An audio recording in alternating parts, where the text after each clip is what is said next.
దేవునికి స్తోత్రం. ప్రియమైన సహోదర సహోదరులకు శుభాభివందనములు. ఈరోజు దేని వాగ్దానము యెషయా 33:22. యెహోవా మనకు న్యాయాధిపతి, యెహోవా మన శాసనకర్త, యెహోవా మన రాజు, ఆయన మనలను రక్షించును. చూడండి, ఈ లోకమంతా అన్యాయముతోనూ అక్రమముతోనూ నింపబడి ఉంది.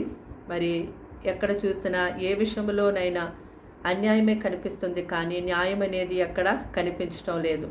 అయితే క్రీస్తును ధరించుకున్నటువంటి వారందరూ కూడా కనికరమును న్యాయమును కలిగి జీవించాలని ప్రభు సెలవిస్తూ ఉన్నారు.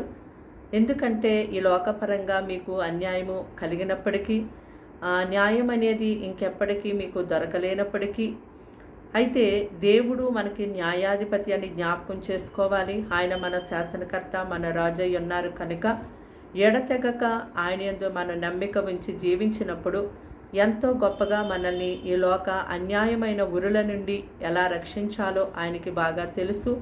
కనుక మీరు అన్యాయం జరిగిందని చింతతో, బాధతో, వేదనతో జీవించవద్దు. కానీ దేవుడే నాకు న్యాయకర్త అయి ఉన్నారు, ఏ విషయంలో ఏ విధంగా నాకు న్యాయం జరగాలో దేవుడే చూసుకుంటారని దేవుని కొరకు మీరు కనిపెట్టుకొని ఆయన యందు ఎడతెగక నమ్మిక ఉంచి జీవించండి. తప్పకుండా దేవుడు మిమ్మల్ని ఎంతో గొప్పగా రక్షించి కాపాడుతారు. ప్రార్థన. దేవానికి స్తోత్రాలు, స్తుతులు తండ్రి. మాటలు వింటున్న నీ బిడ్డల్ని మీ రక్తంతో కడిగి ముట్టి స్వస్థపరచండి. వారింటి వారిని రక్షించండి.